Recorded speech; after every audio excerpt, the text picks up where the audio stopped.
ঈমান রক্ষার জন্য ইসলামী ঐক্যের বিকল্প নেই, যা আমি সূরা আলে ইমরানের 103 নম্বর আয়াতের তাফসীর প্রসঙ্গে ইসলামী ঐক্যের রূপরেখা নামক বইয়ে সবিস্তারে উল্লেখ করেছি, যার সারমর্ম হল সূরা আলে ইমরানের 103 নম্বর আয়াতে আল্লাহ বলেছেন, ওয়া তাসিমু বিহাবলিল্লাহি জামিআন ওয়া লা তাফাররাকু। এর মর্মার্থ হলো, হে মুমিন মুসলমানেরা, তোমরা আল্লাহর দ্বীনকে শক্তভাবে ধারণ করার মাধ্যমে ঐক্যবদ্ধ হও।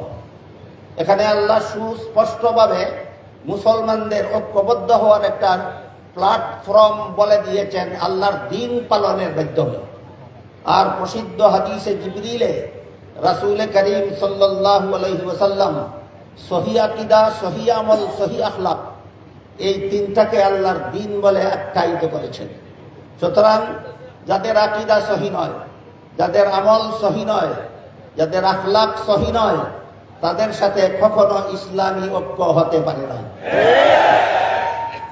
সুতরাং দেশের কোনো দলের নেতৃস্থানীয় কোনো ব্যক্তি যদি বলেন যে আমরা শরিয়া আইনে বিশ্বাসী নই, তাহলে তার আকীদা যে সহি নয়, এটা সুস্পষ্ট। তাদের সাথে কোনো ইসলামী ঐক্য হতে পারে না। তবে দেশ রক্ষার ঐক্য করা, তাদের সাথে দেশ রক্ষার ঐক্য করা যায় কিনা তা ভেবে দেখা যেতে পারে। আজকের এই মুবারক সমাবেশে জমিয়ত ও ইসলামী দলগুলোর কাছে আমার কতগুলি প্রস্তাবনা।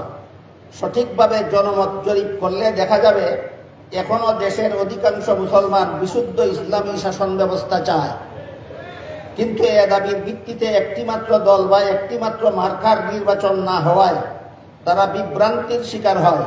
ফলে এই জনমতের আশানুরূপ প্রতিফল ঘটে না। এই সমস্যার সমাধান কল্পে আমি আপনাদের খেদমতে নিম্নোক্ত প্রস্তাবসমূহ পেশ করছি।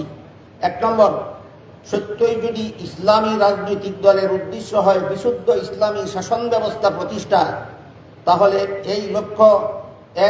এই লক্ষ্যে একমত সবাইকে ঐক্যবদ্ধ হয়ে একটিমাত্র দল গঠন করা উচিত ছিল, কিন্তু এটি এখন আর আদৌ সম্ভব বলে মনে হয় না।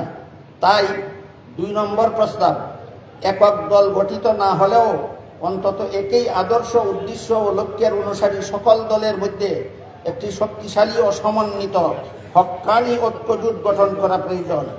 এই ধরনের ঐক্যজোট গঠন করা ব্যতীত প্রচলিত গণতান্ত্রিক পদ্ধতিতে বিশুদ্ধ ইসলামী শাসন প্রতিষ্ঠার লক্ষ্য উদ্দেশ্য বাস্তবায়নের পথে এগিয়ে যাওয়ার আশা করা সোনার হরিণের পিছনে দৌড়ানোর মতোই নিষ্ফল।